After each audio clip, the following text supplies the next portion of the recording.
을 드릴까 이런 생각하다가 요즘은 좀 하나님의 사랑, 하나님의 사랑에 대한 말씀을 좀 이렇게 잘 아시는 말씀인데 오늘 우리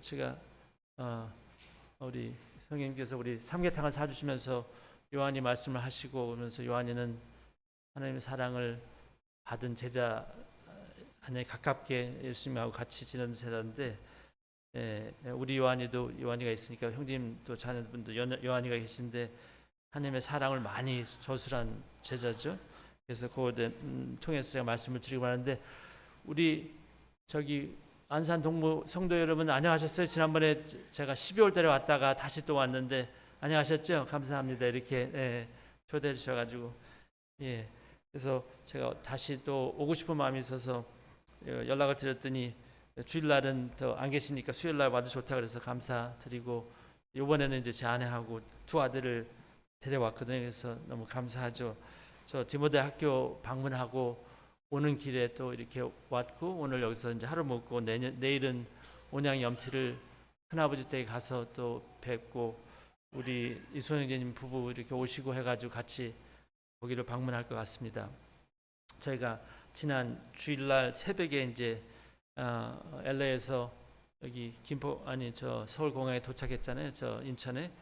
그래서 바로 북부모에 가서 예배 드리고 참석하고 몇 식구들하고 같이 식사하고 이렇게 며칠 지내서 이제 저희가 아직 시차 정이 안 돼서 조금 피곤한 기도 있는데 이렇게 함께 만날 수 있게 돼서 감사드립니다. 그래서 여기 또 보니까 하나님의 사랑에 대한 요한일서 4장 말씀도 있고 해서 감사한 말씀이 있는데 제가 이제 요한복음 3장 16절 우리가 잘 아는 말씀인데 그래서 어떤 분 성경학자가 말씀하시기를 하나님께서 우리를 사랑하신다는 그 자체를 우리가 의미하고 깨닫고 생각할수록 그보다 더 엄청난 사실이 없다 하는 말씀 그런 걸 말씀하신 분이 있는데 그래서 저도 이제 그런 생각을 하면서 하나님의 사랑, 예수님의 사랑은 어떻게 보면 굉장히 우리가 너무 많이 구출학교 때부터 듣고 해가지고 막연한 부분이 있잖아요. 그냥 하나님이 우리를 그냥 사랑하신다. 예수님께서 우리 위해서 돌아가셨다. 이제 어떻게 보면 너무 이제 막연하고 이게 피부에 닿지 않는 부분이 있는데 그래서 요한복음 3장 이제 16절을 이렇게 볼 것 같으면은 하나님이 세상을 이처럼 사랑하셨다 그랬잖아요. 하나님이 세상의 사람들을 사랑하신 것이고 중말로는 셔나이 시렌 세상 사람들 사랑하셨는데 이처럼이란 말이죠. 영어로는 왜 so love the world so라는 말이 굉장히 깊이 사랑하셨다는 의미도 되고 이런 식으로 사랑하셨다는 말씀도 되고 하는데 하나님이 그러면 이처럼 이렇게 깊이 엄청나게 사랑을 베푸셨다는 의미는 무엇인가? 근데 이제 또 그 결과로서 독생자를 주셨다. 그 말씀이 아니겠어요? 독생자 자기 아드님 예수님을 주셨다. 희생하셨다. 우리에게 선물로 주셨다는 말씀인데 이게 마음속에 와닿는 부분도 있고 그렇구나. 하나님이 일장에 볼 것 같아 하나님께서 이 세상에 성육신하셔서 오셨잖아요. 우리한테 실제적으로 2000년 전에 하나님이 우리를 사랑하신 그 사실을 증명하시기 위해서 독생하신 예수님을 우리에게 주셨다는 거, 선물로 주셨다는 거. 그게 증거가 되는 거죠. 어떻게 보면 하나님께서 우리를 그토록 사랑하셔가지고 예수님을 주셨다.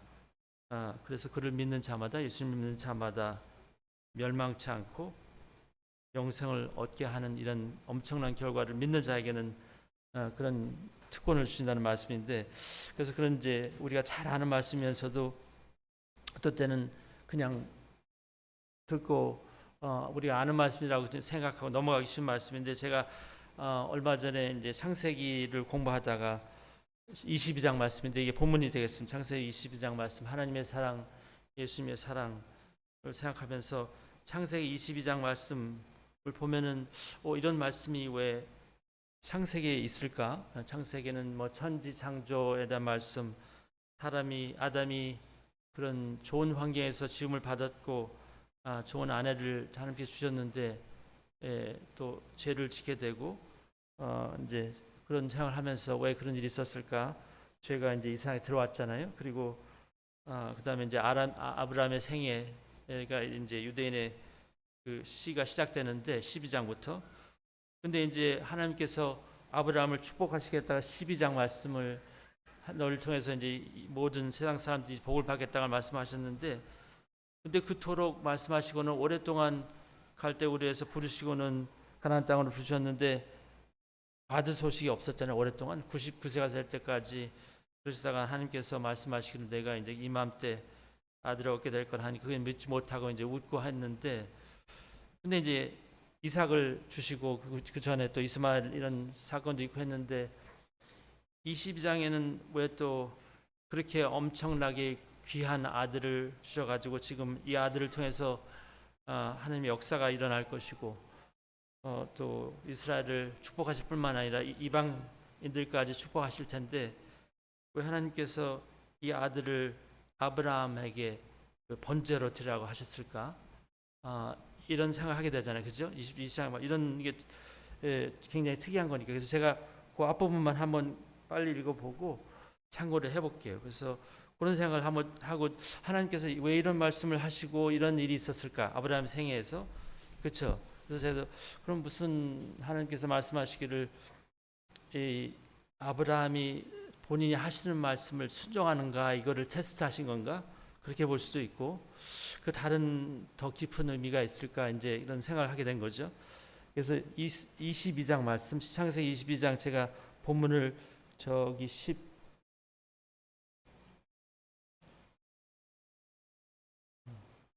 19절까지가 이제 한 맥락이 되니까 읽어 드릴게요.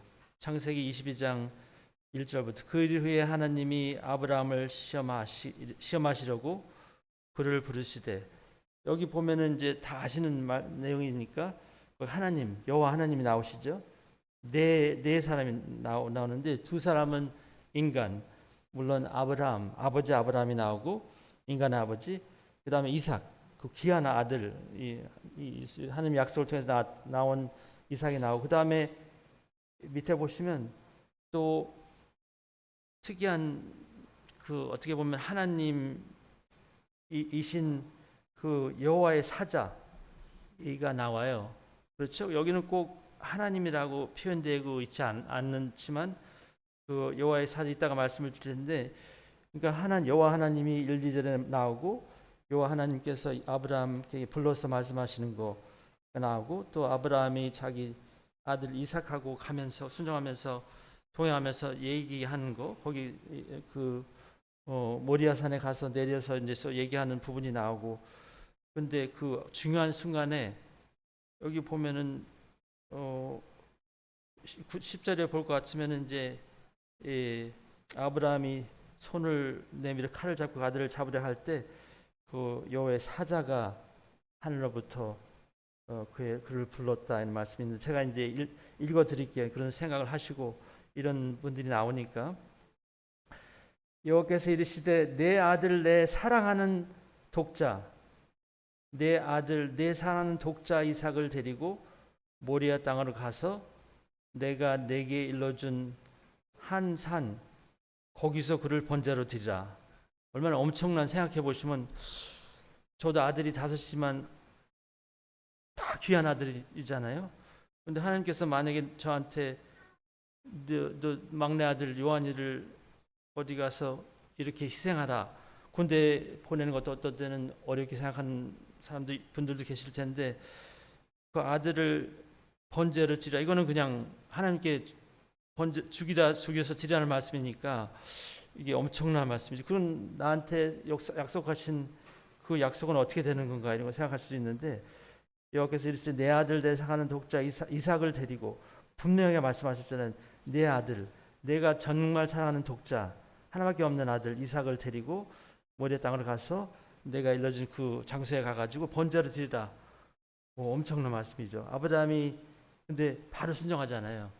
너무 신기하죠. 아브라함이 뭐 고민하는 부분도 없고 뭐 며칠 기다렸다는 얘기도 없고 그날 아침에 일찍이 일어나 나귀의 안장을 지우고 두 종 그 아들 이삭을 데리고 그 젊은 두종이라 이렇게 이제 미국 성경 영어 성경에 나오는데 그 아들을 데리고 번제에 쓸 나무를 쪼개 가지고 준비해 가지고 가지고 떠나 하나님이 자기에게 일러 주신 곳으로 가더라. 그 장소를 이제 안 거죠. 어딜 가야 되는지. 4절 말씀에 제3일에 아브라함이 눈을 들어 그곳을 멀리 바라본지라. 가면서 어디가 어디구나 생각하면서 갔겠죠. 그 마음이 어땠을까 한번 상상을 해볼 수가 있겠죠. 그 마음 가운데는 왜 하나님이 이런 일을 시키실까?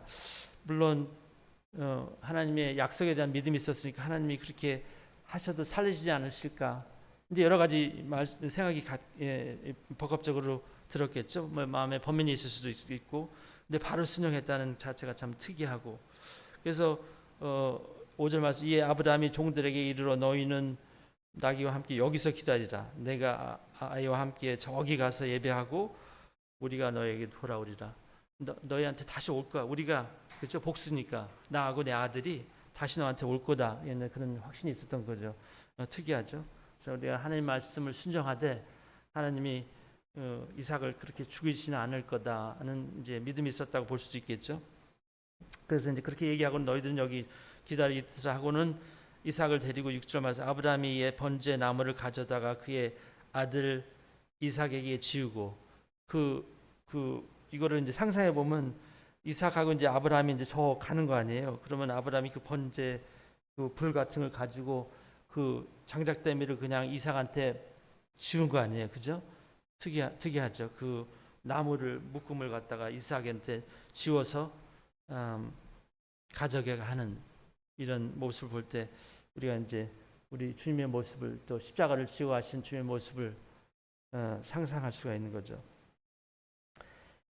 그 아들 이삭이 지우고 자기는 불과 칼을 손에 들고 두 사람이 하더니 근데 자기는 그 필요한 거를 또 가지고 근데 특이하게도 나무 장작 더미는 아들한테 이렇게 이고 가게 했습니다. 이삭이 그 아버지 아브라함에게 말하되 이삭이 아버지 자기가 생각할 때도 뭐가 좀 맞지가 않는 부분이 있는 것 같잖아요. 이삭이 그 아버지 아브라함에게 말하 이르되 내 아버지여 하니 그가 이르되 내 아들아 내가 여기 있노라. 그 참 상상할수록 이런 대화가 어땠을까 생각이 되죠. 이삭이 이르되 불과 나무는 있거니와 아버지 불과 나무는 있는데 번제 어린 양은 어디 있습니까? 이렇게 물어보는 거 아니에요. 이제 그 번제하러 가는 거, 예배하러 가는 거, 하나님께 번제를 드리고 가는 걸 뻔히 아니까 근데 여기 준비물은 다 있는데 양이 어디 있습니까? 이렇게 물어보는 거죠. 참 아버지의 말씀이 마음이 어땠을까? 황당하죠. 그 아버지의 마음이 어땠을까? 그런 생각하면서 그 아브라함이 대답하는 거 보세요. 아브라함이 이르되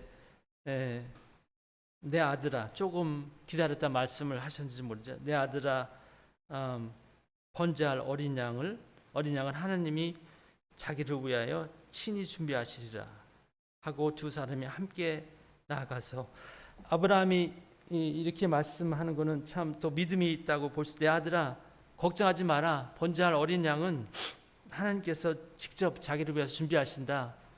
그런 뭐 걱정할 필요 없다. 이게 참 특이한 말씀인데 본인은 하나님이 자기 아들을 번제를 하는데 하나님이 준비하실 거다. 이렇게 얘기를 했어요.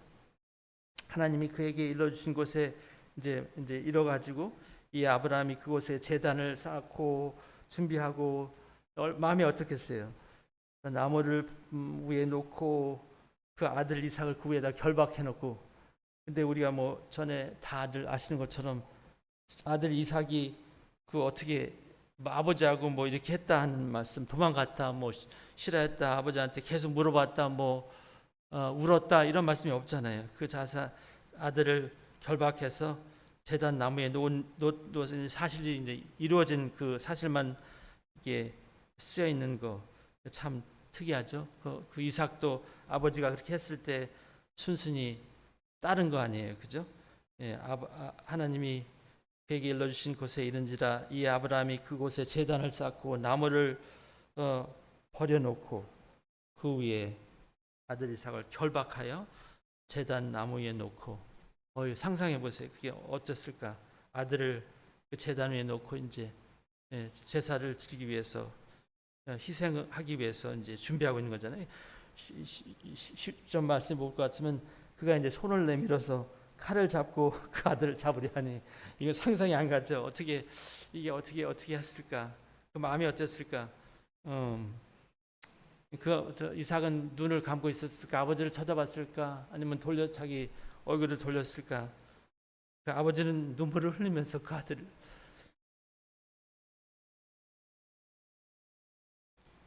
치려고 했을까? 그런 생각을 할 수 있잖아요. 그 10절 말씀에 다시 한번 그 손을 내밀어 칼을 잡고 그 아들을 잡으려 하니, 여호와의 사자가, 11절 말씀이 굉장히 특이해요. 저도 이 말씀을 보면서 여호와의 사자가 하늘에서부터, 우리는 일반적으로 하나님께서 우리 주님께서 그 말씀을 하셨다 생각하는데, 그 여호와의 사자하고 또 하나님하고 이제 구분이 되게 나오잖아요. 그래서 성경학자들은 여호와의 사자라는 말씀이 그 성육신 하시기 전에 나오는, 구약에 나오는 예수님이다, 이렇게 보는 분들이 있잖아요. 그래서 우리 하나님, 예수님, 하나님 아들 둘째 하나님이신 예수님께서 성육신 전에 표현이 됐을 때 여호와의 사자라고도 이렇게 표현했다. 그래서 그 분께서, 하나님께서 여호와의 사자가 하늘에서부터 그를 불러, 이번에 부를 때는, 전에 하나님한테 부를 때는 한 번 아브라함아 하셨는데, 이번에는 두 번 빨리 부르신 것 같아요. 두 번 하늘에서 그를 불러 이르시되 아브라함아 아브라함아 하시는지라, 두 번을 불러가지고 아브라함이 이르시되, 그러니까 아브라함이 내가 여기 있나이다 하매 사자가 이르시되 그 아이에게 내 손을 대지 말라, 이렇게 하셨잖아요. 치지 말라, 그에게 아무 일도 하지 말라, 내가 내 아들 내 독자까지도 내게 아끼지 아니하였으니 내가 하나님을 경외하는 줄 아노라.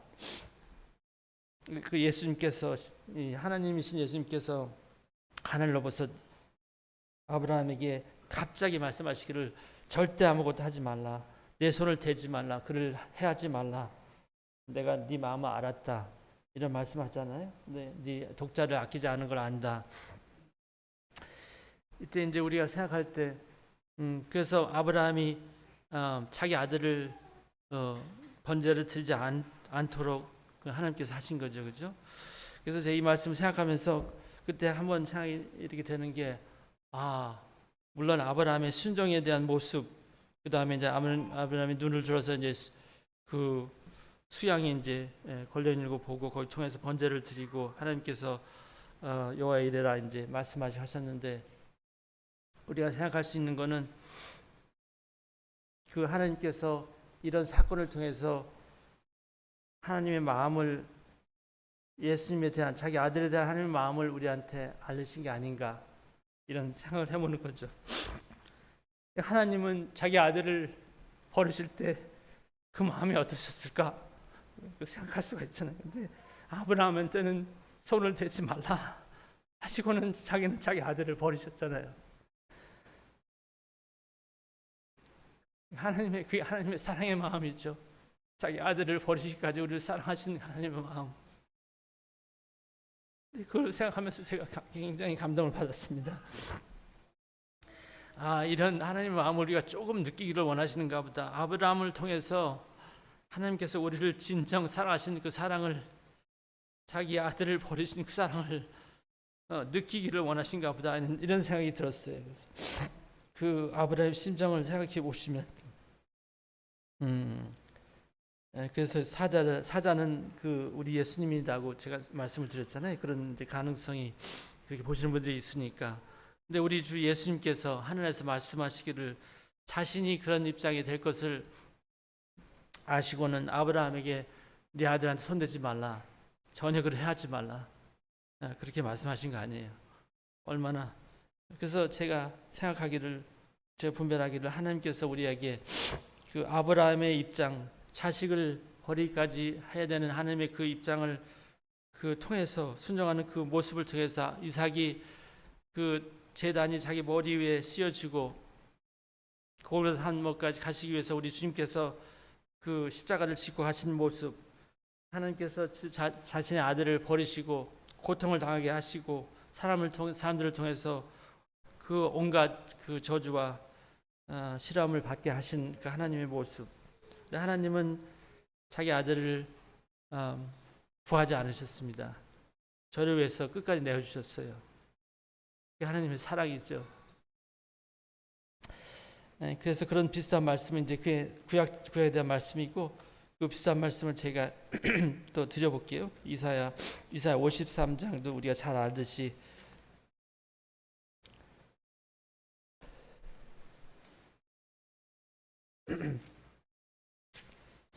시장에도 그런 말씀이 이제 있잖아요. 우리 하나님의 사랑을 이해하고 알고 믿었다. 이사야서 53장에도 볼 것 같으면 이런 엄청난 말씀이 이제 기록되어 있는데 6절부터 읽어볼게요. 우리는 다 양 같아서 그릇 향하여 각기 제 길로 갔거늘 여호와께서는 우리 모두의 죄악을 그에게 담당시키셨도다. 그가 곤욕을 당하여 괴로울 때에도 그의 입을 열지 아니하셨으며 마치 도수장으로 끌려가는 어린 양같이 털 깎는 자 앞에서 잠잠한 양같이 그 입을 열지 아니하였도다.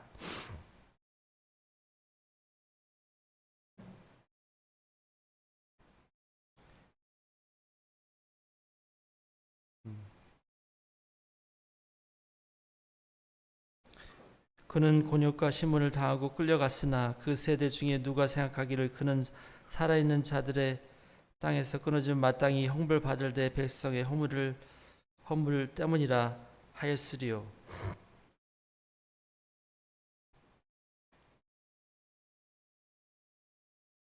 10절 말씀, 여호와께서 그에게 상함을 받게 하시기를 원하사. 영어로는 하나님께서 여호와께서 그 아들을 크러쉬하셨다, 이렇게 무너뜨리셨다, 부러뜨리셨다, 이런 표현이 되어 있어요. 크러쉬하셨다. 여호와께서 그에게, 그 아들이죠, 예수님 상합을 받게 하셨다. 그렇게 하신 거잖아요. 그렇게 허락하신 거잖아요. 그렇게 내어주신 거죠. 여호와께서 그에게 상합을 받게 하시기를 원하여 질고를 당하게 하셨는즉 또 예수님께서 순종하시고 끝까지 순종하시고 그 부름을 쫓아서 그의 영혼을 속건 제물로 드리기에 이르면 그의 씨를 보게 되며 그의 날은 길 것이요 그 손으로 여호와께서 기뻐하시는 뜻을 성취하리로다. 그리고 또 로마서 8장 말씀을 보겠습니다.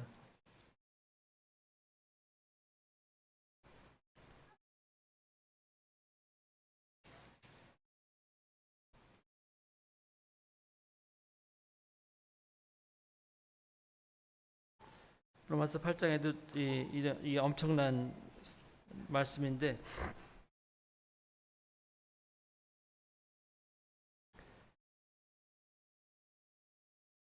그 31절에 보면은 끝까지 보면은 이제 거기에 하나님의 사랑에 대해서 나타나잖아요. 우리가 하나님의 사랑을 이제 이따가 요한일서 말씀도 볼 텐데 하나님의 사랑을, 예수님의 사랑, 표현된 사랑을 통해서 믿고 알고 이제 하나님을 우리가 구원에 이르게 됐는데 여기 31절부터 또 읽어볼게요. 그런즉 이 일에 대하여 우리가 무슨 말을 하리요? 만일 하나님이 우리를 위하시면 누가 우리를 대적하리요? 하나님이 우리를 위하시는 그 사실을 우리가 알고 믿었잖아요. 자기 아들을 아끼지 아니하시고, 보세요. 자기 아들을 아끼지 아니하시고 우리 모든 사람을 위하여 내주신 이가 어찌 그 아들과 함께 모든 것을 우리에게 주시지 아니하겠느냐? 말씀이 맞죠. 자기 아들을 아끼지 않으셨습니다. 우리 하나님은, 여호와 하나님은 자기 아들을 내어주셨어요. 자기 아들을 고통받게 하셨습니다. 자기 아들을 버리셨어요. 우리를 위해서.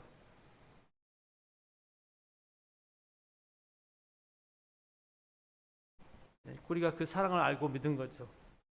자기 아들을 아끼지 아니하시고 우리 모든 사람을 위하여 내주신 이가 어찌 그 아들과 함께 모든 것을 우리에게 주시지 아니하겠느냐? 너에겐 그런 믿음이 없느냐? 너희를 사랑하고 자기 아들까지 내어주시고 또 우리 주님께서 직접 우리를 위해서 돌아가신 분인데 그 사랑을 믿지 못하느냐? 이렇게 반문하고 있는 것 같습니다.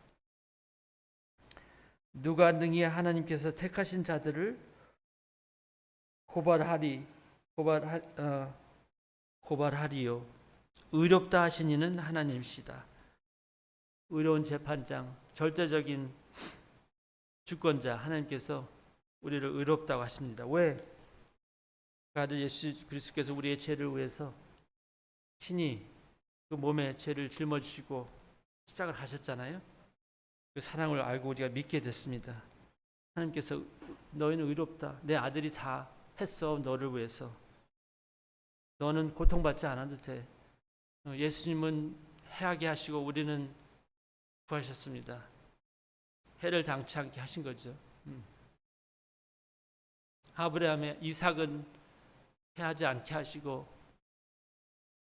본인의 하나님의 아들은 우리 모두를 위해서 주신 것입니다. 34절 누가 정죄하리요? 죽으실 뿐 아니라 다시 살아나신 이는 그리스도 예수시니 그는 하나님 우편에 계신 자여 우리를 위하여 간구하시는 자신이다. 하나님 지금 살아계신 하나님 우편에 계시잖아요. 성령님께서도 우리를 위해서 간구하고 계시고 우리 예수님께서도 그 우편에서 우리를 간구하고 계시고 우리가 어떤 마음을 통해서 고뇌를 통해서 간구할 바를 모를 때 성령님께서 그 마음을 아시고 간구하신 말씀이 있잖아요. 예수님께서도 그 일을 하고 계시고 세 분이 그렇게 그 일을 하고 계신 것 저희를 위해서 응원하고 계시고 히브리서 12장 말씀같이 간구하고 계시고 돕고 계시고 그러면 35절을 볼 것 같지만 우리 그리스도의 사랑 하나님의 사랑을 또 볼 수 있습니다. 누가 우리를 그리스도의 사랑에서 끊으리요? 그리스도의 사랑은 십자가에서만 나타나는 사랑이 아니잖아요. 그죠? 우리 삶 전체 영원토록 나타나고 우리가 생각하고 즐기고 확신하고 믿고 사는 하나님의 사랑입니다.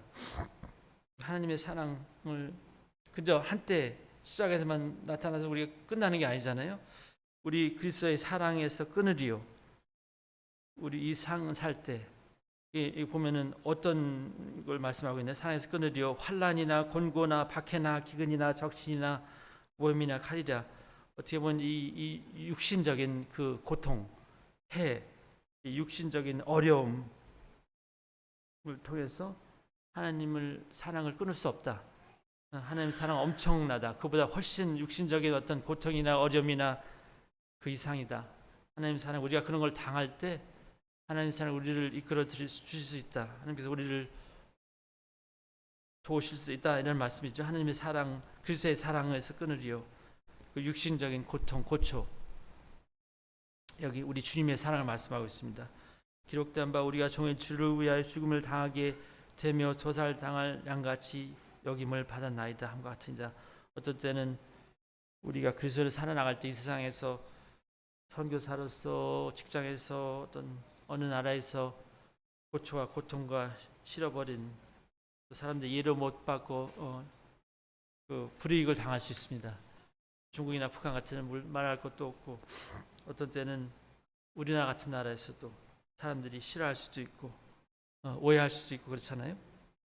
37절 그러나 이 모든 일에 우리를 사랑하시는 이로 말미암아 우리가 넉넉히 이기느니라. 이제 이해가 되시죠? 우리를 사랑하시는 이 예수님의 사랑, 그래서 우리한테 힘이 되시는 거죠. 지금 사는데 이 세상에서 살아가는데 우리를 사랑하시는 이 그분께서 확실하게 우리에게 보여주셨잖아요. 이 모든 일에 우리를 사랑하시는 이로 말미암아 우리가 이길 수 있다. 이 세상을 살 때 이렇게 말씀하는 거 아니겠습니까? 근데 더 나아가서 말씀하는 38절 내가 확신한다. 이 바울이 엄청나게 내가 확신한다. 나는 이거에 대해서 내 삶을 건다 이런 말씀 아니겠어요? 내가 확신하노니 이제 그 어떤 육신적인 고통이나 아픔이나 이런 걸 벗어나 그 이상 사망이나 생명이나 천사나 권세자들이나 현재의 장래일이나 무엇이라도 영적인 세력이나 무엇이라도 높음이나 깊음이나 다른 어떤 피조물이라도 우리를 주님에 속한 우리 하나님의 자녀를 우리 주 그리스도 예수 안에 있는 하나님의 사랑, 아까는 그리스도의 사랑이었잖아요. 지금은 하나님의 사랑. 우리 주님도 사랑을 보여주셨고 하나님도 우리 예수님을 자기 자신을 주시기까지 아들 예수님을 주시기까지 우리를 사랑을 하셨는데 하나님 사랑이 우리한테 또 나타나 있는 거죠. 하나님 예수 그리스도 안에 있는 하나님의 사랑에서 끊을 수 없다. 무엇이든지 하나님의 사랑은 영원한 것이잖아요. 그렇죠? Eternal love. 그 일반 사랑이 아니라 하나님만 하실 수 있는 그런 사랑, 하나님의 사랑을 통해서 우리가 이 모든 권력이나 무엇이든 피조물이나 우리가 대체해서 살 수가 있다. 문제가 안 된다는 말씀이겠죠. 하나님의 사랑, 우리 주 예수님의 사랑, 그리스도 예수 안에 있는 하나님의 사랑, 우리가 이 상황을 알고 쫓아가는 거죠. 얼마나 좋습니까? 그거는 구원받을 때만 우리가 느끼는 사랑이 아니라 우리 삶 속에서 바라보고 우리한테 힘을 주고 용기를 주고 기쁨을 주고 이런 사랑이죠. 제가 몇 군데 말씀 더 드리고 이제 마치겠습니다. 요한복음 14장 말씀인데 요한이 그 사랑을 아는 제자가잖아요. 사랑의 하나님의 사랑, 예수님의 사랑에서 많이 말씀을 했는데 서로 사랑하는 말씀도 하시고 세계물 주자는 말씀도 하셨는데 근데 우리가 하나님의 사랑을 예수님의 사랑을 피상적으로는 아는데 이렇게 들어서 하는데 실제적으로 어떤 때는 잘 모르고 있는 게 아닌가 참 그래서 제가 조금 나이가 들어가지고 이제 자녀를 가져서 이제 키우면서 이렇게 아이들한 통해서 이제 어려움을 겪을 때도 있고 뭐 여러 가지 일이 많잖아요. 그러면서 자녀들이 잘 아시는 것 자녀들이 부모의 마음을 잘 이해 못하는 부분도 있고 저희가 그 자녀들의 마음을 잘 이해 못하는 부분도 있는데 어떤 때는 그 부모의 어떤 이 좋은 마음을 자녀들이 잘 이해 못하잖아요, 그죠? 우리가 뭐 어떻게 얘기하면 그 무슨 방법이 안 좋을 수 있고 뭐 말 태도나 이런 게 이제 잘 안 먹힐 수가 있는데 부모의 마음을 어떤 때는 잘 이해 못하죠, 그죠? 자녀들까지도 우리 자녀나 뭐 부모는 그 세대가 좀 떨어졌을 뿐이지 뭐 같은 인간의 레벨 아니겠어요? 근데 하나님의 마음, 하나님의 사랑의 그 실체, 그 깊이는 우리가 어떻게 이해를 잘 못할 수밖에 없지 않겠어요? 그죠? 그 깊이를 우리가 감히 그러니까 하나님께서 예수님을 자기 아들 예수님을 보내시면서 우리한테 알게 하신 거죠. 그죠? 그래도 잘 모르니까 믿지 못하니까 하나님의 사랑을.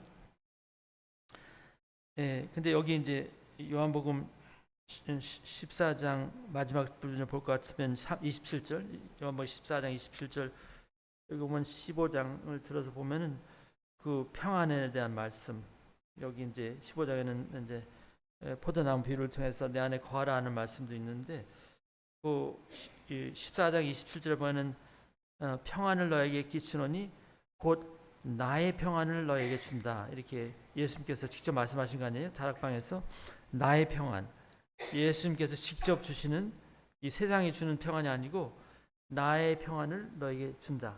나의 평안. 내가 너에게 주는 것 세상이 주는 것 같지 않다. 너는 마음에 근심하지 말고 두려워하지 말라. 내가 너한테 평안을 준다. 이런 성령님께서 평안을 주는 거 특이한 말씀이죠. 나의 평안을 끼친다는 말씀. 15장에 보실 것 같으면 이제 내 안에 거하라.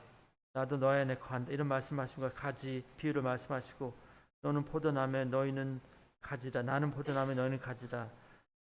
그가 내 안에 내가 그 안에 거하면 사람이 많이 열매를 많이 맺나니 나를 떠나서 너희가 아무것도 할 수 없다는 말씀하시는데 이렇게 볼 것 같으면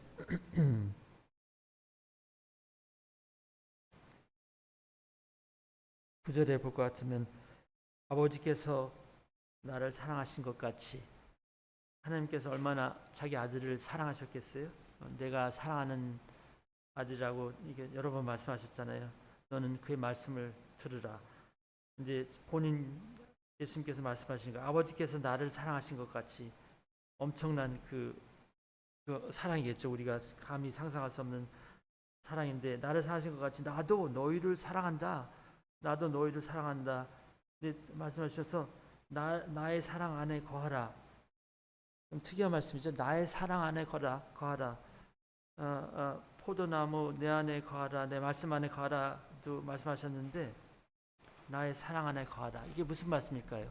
나의 사랑 안에 거하라. 근데 내 사랑을 좀 이해하고 거기서 지내고 거기서 따르고 거기서 생활하고 거기서 믿고 알라, 이런 말씀이 아니겠어요? 그 나의 사랑 가운데서 생활하라.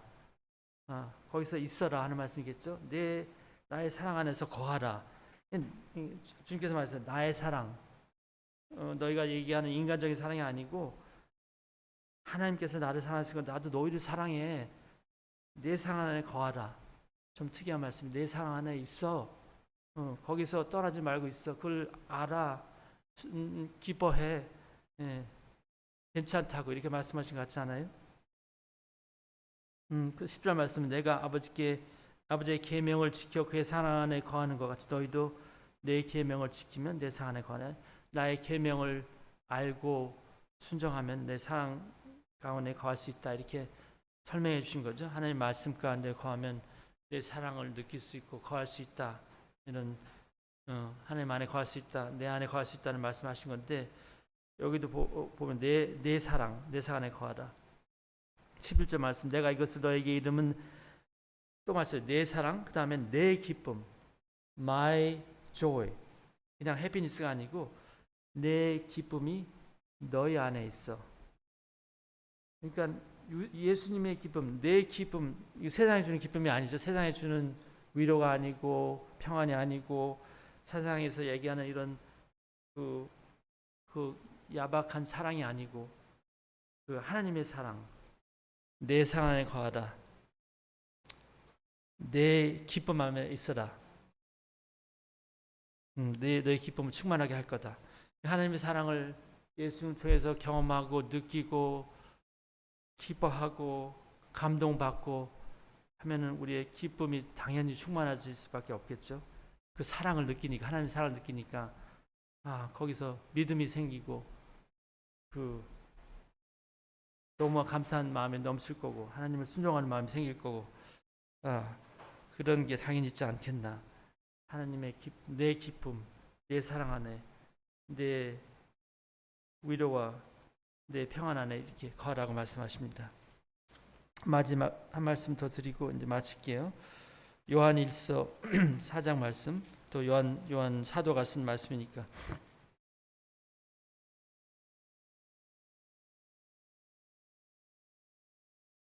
7절부터 16절까지 아까 이게 나와 있는 말씀인데, 요한일서 4장 16절 이제 중요한 말씀인데 7절부터 읽을게요. 문맥상.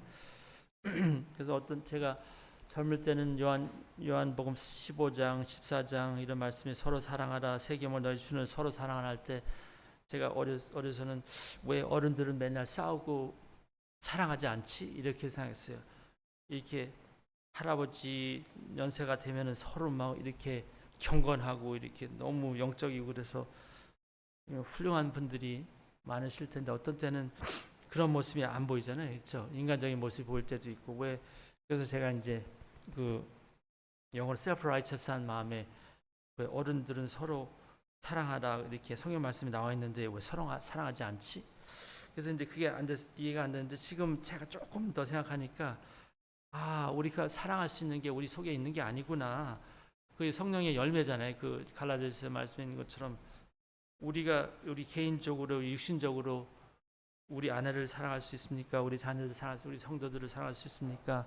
세상 사람들을 진정으로 사랑할 수가 있습니까? 하나님의 영적인 힘과 성령의 감화가 없으면 할 수 없는 게 아닌가. 그러니까 하나님의 사랑을 느끼고 예수님의 사랑을 통해서 알고 감동받고 그 삶 가운데서 살아갈 때 성도들을 사랑하고 주의 사람들을 사랑하고 아내를 사랑할 수 있는 힘이 생기는 게 아닌가. 그렇죠? 그 사랑을 경험을 했어야 사랑을 할 수가 있죠. 그러니까 그런 말씀을 우리한테 해주는 것 같아요. 요한일서 4장 7절 사랑하는 자들아 우리가 서로 사랑하자. 그 비슷한 말씀이잖아요. 사랑은 하나님께 속한 것이니 사랑하는 자마다 하나님으로부터 나서 하나님을 알고 사랑하지 아니하는 자는 하나님을 알지 못하나니 이는 하나님은 사랑이다. 하나님은 사랑이다. 사랑하지 않은 거는 너는 하나님을 모르는 사람이야. 하나님의 사랑을 모르는 사람이야. 이렇게 말씀하는 게 아니겠어요? 하나님의 사랑이 우리에게 이렇게 나타난 바 되었으니 하나님의 사랑은 이런 사랑이다.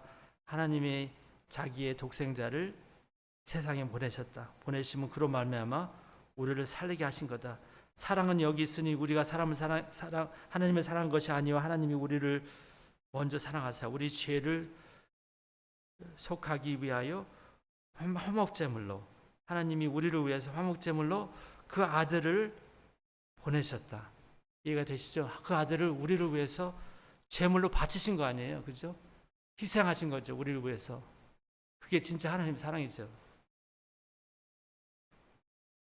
사랑하는 사람 하나님이 이같이 이 정도로 우리를 사랑하셨은즉 우리도 서로 사랑하는 것이 마땅하지 않냐 이렇게 말씀하시는 거. 너도 그렇게 사랑을 받았는데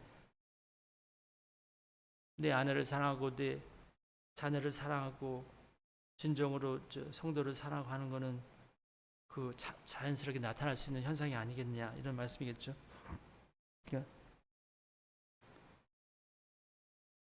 어느 때나 하나님을 본 사람이 없을 때 만일 우리가 서로 사랑하면 하나님이 우리 안에 거하시고 그 사랑이 우리 안에서 온전히 이루어진다. 이해가 될 듯하는 말씀이에요. 우리 하나님 본 거죠. 하나님의 사랑을 통해서 하나님의 사랑이 우리 안에 서로 사랑하면 그 하나님의 사랑이 우리 안에 온전히 이루어진다. 그 진정한 하나님의 사랑, 영적인 사랑, 그 아가페적인 사랑이 우리를 통해서 그 뜻대로 이루어진다는 말씀이겠죠. 14절 아버지께서 아들을 세상의 구주로 보내신 것은 아버지께서 아들을 보내신 거니까 세상의 구주로 보내신 것은 그것을 우리가 보았고 또 증거하노니 누구든지 예수를 하나님의 아들이라 시인하면 하나님이 그 안에 거하시고 그도 하나님 안에 거하느니라. 16절 중요한 말씀. 하나님이 우리를 사랑하시는 사랑을 우리가 알고 믿었노니 하나님의 사랑을 모르면 우리가 어떻게 하나님 믿을 수 있겠어요? 그 피상적인 사랑이 아니니까. 우리가 서로 연애하고 이제 부부가 서로 이제 결혼할 때 그 상대를 마음과 이 본심이나 이런 사랑하는 마음 이렇게 믿을 수 있는 마음이 생기지 않으면 어떻게 그 삶을 그 사람에게 맡길 수 있겠어요, 그렇죠? 하나님이 우리를 사랑하시는 사랑을 우리가 알고 믿었다. 예수님을 통해서 그죠? 사랑하는 사랑을 알고 우리가 믿었다. 하나님은 사랑이시라. 사랑 안에 거하는 자는 하나님에 거하고 하나님도 그 안에 거하시느니라. 이로써 사랑이 우리에게 온전히 이루어진 것은 우리로 심판날에 담담을 가지게 하려 함이니 주께서 그러하신 것 같이 우리도 이 세상에서 그러하니라. 다 중요한 말씀인데 제가 설명을 잘 못 드리는 모르겠어요. 그래서 그 결론은 하나님께서 우리를 얼마나 사랑하셨나. 요한일서 3장 말씀도 그렇죠. 하나님께서 우리를 엄청나게 사랑하셨는데 예수님을 통해서 그 사랑을 우리에게 보여주셨는데 우리가 그를 생각하지 못하고 느끼지 못하고 바로 잊어버리고 그 깊이를 깨닫지 못하고 하나님의 사랑에 거하지 못하니까 우리 삶이 조금 부족할 수가 있겠죠. 요한일서 3장 말씀에서도 사랑하는 자들아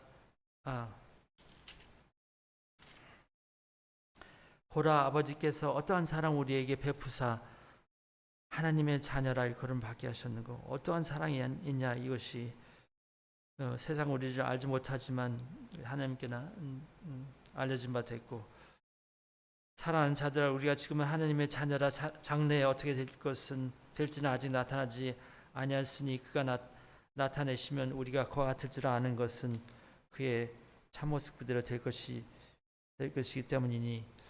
네, 그래서 제가 조금 배운 것은 하나님의 사랑, 하나님의 마음을 우리 창세기 22장을 통해서 아브라함의 그 순종의 그 사건을 통해서 하나님의 마음을 조금 우리에게 알리신 게 아닌가, 이런 생각이 드는 거죠. 그 아브라함에게 자기 그 귀중한 아들을 희생하라 하셨을 때는 그걸 막으셨잖아요. 근데 하나님은 우리에게 그 전체를 주셨잖아요. 그 귀한 아들을 우리에게 주셨습니다. 그 사랑을 저희가 더 본받아서 그 마음껏 새겨서 기쁨을 누리고 하나님을 순종하는 이런 원동력이 됐으면 좋겠습니다. 기도하겠습니다. 하나님 아버지, 감사합니다. 저에게 엄청난 사랑을 깨닫지도 못하고 우둔한 저희에게 부어주셔서 감사드리고, 그 아드님 예수님을 우리에게 세상에 보내주셔서 2000년 전에 하나님 사랑을 알고 깨닫게 해주시고 믿게 해주시고 또 순종하고 따라갈 수 있게 해주시고 저희들에게 하나님의 자녀가 되는, 하나님의 사랑을 받는 이런 사람으로서 지금부터 영원까지 살 수 있는 것을 감사드립니다. 저희들이 하나님 사랑을 더 이해하고 깨닫고 저희를 통해서 하나님 사랑을 베푸는 이런 자질이 될 수 있게 인도해 주시기 바랍니다. 우리 안산 모임에 있는 모든 성도들과 관련된 가족들과 교제하시는 모든 분들에게 주님께서 축복하시고 인도하시고, 어떤 아픔과 어려움이 있더라도 영원하신 하나님의 사랑, 예수님 통해서 보여주신 사랑을 믿고 저희가 따라가고 하나님 순종하고 사랑을 통해서 우리가 더 강해지고 기뻐하는 사람들이 될 수 있도록 이 성도들과 우리에게 하나님 자비를 베푸시기 바랍니다. 우리 주 예수님의 이름으로 감사기도 드리옵나이다. 아멘.